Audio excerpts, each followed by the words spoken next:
কুসুমের সামনে এবার ফাঁস হয়ে গেল মেঘার আসল রূপ। যে মেঘাকে সবাই বাড়ির লক্ষ্মী ভাবছিল, তার পেছনের ভয়ানক ষড়যন্ত্রের কথা অবশেষে জানতে পারল কুসুম। কিন্তু কিভাবে দেবলীনা ও জয়িতার সাথে মেঘার সংযোগের প্রমাণ এলো কুসুমের হাতে? চলুন জেনে নেওয়া যাক আজকের পর্বে।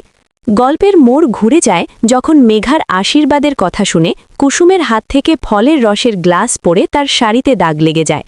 মেঘা তখন ভালো মানুষ সেজে কুসুমকে নিজের ঘরে পাঠায় শাড়ি বদলানোর জন্য।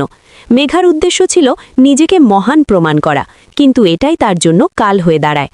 মেঘার ওয়াশরুম ব্যবহার করে শাড়ি বদলে বেরোনোর সময় কুসুম হোঁচটে খেয়ে পড়ে যায়, আর ঠিক তখনই মেঘার ড্রয়ার থেকে বেরিয়ে আসে কিছু পুরনো ছবি ও কাগজপত্র। ছবিগুলো গোছাতে গিয়ে কুসুমের চোখ কপালে ওঠে। সে দেখতে পায় মেঘার সাথে দেবলীনা এবং জয়িতার ঘনিষ্ঠ ছবি। কুসুমের বুঝতে বাকি থাকে না যে এই সেই দেবলীনা যে দেবী মাকে মিথ্যে অপবাদ দিয়ে জেলে পাঠিয়েছে। কুসুম সমীকরণটা মিলিয়ে ফেলে। সে বুঝতে পারে মেঘা আসলে দেবলীনারই পাঠানো এক তুরুপের তাস। গাঙ্গুলি পরিবার এক বিশাল বিপদের মুখে দাঁড়িয়ে আছে। কুসুম নিশ্চিত হয় যে ছোট সাহেব বা আয়ুষকে মেরে ফেলার ষড়যন্ত্র করেই মেঘাকে এই বাড়িতে ঢোকানো হয়েছে। মেঘার এই ভালো মানুষই পুরোটাই একটা সাজানো নাটক। তবে কুসুম তখনই নিচে নেমে সবাইকে সব কথা বলে দেবার সিদ্ধান্ত নেয় না।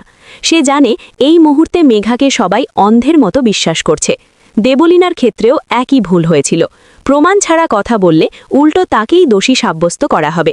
তাই কুসুম প্রতিজ্ঞা করে সে বেঁচে থাকতে মেঘার এই চক্রান্ত সফল হতে দেবে না, এবং খুব শীঘ্রই উপযুক্ত প্রমাণ জোগাড় করে মেঘাকে বাড়ি থেকে বের করবে।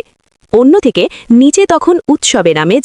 ইন্দ্রাণী গাঙ্গুলি মেঘাকে আশীর্বাদ করার জন্য প্রস্তুত হচ্ছেন, কিন্তু এই শুভ মুহূর্তে আয়ুষের মন পড়ে থাকে কুসুমের দিকে।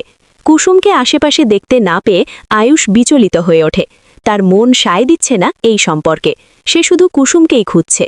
এখন প্রশ্ন হলো, আশীর্বাদ শেষ হওয়ার আগেই কি কুসুম কোনো প্রমাণ জোগাড় করতে পারবে, নাকি মেঘার পাতা ফাঁদে পা দিয়ে বড় কোনো ক্ষতির মুখে পড়বে আয়ুষ?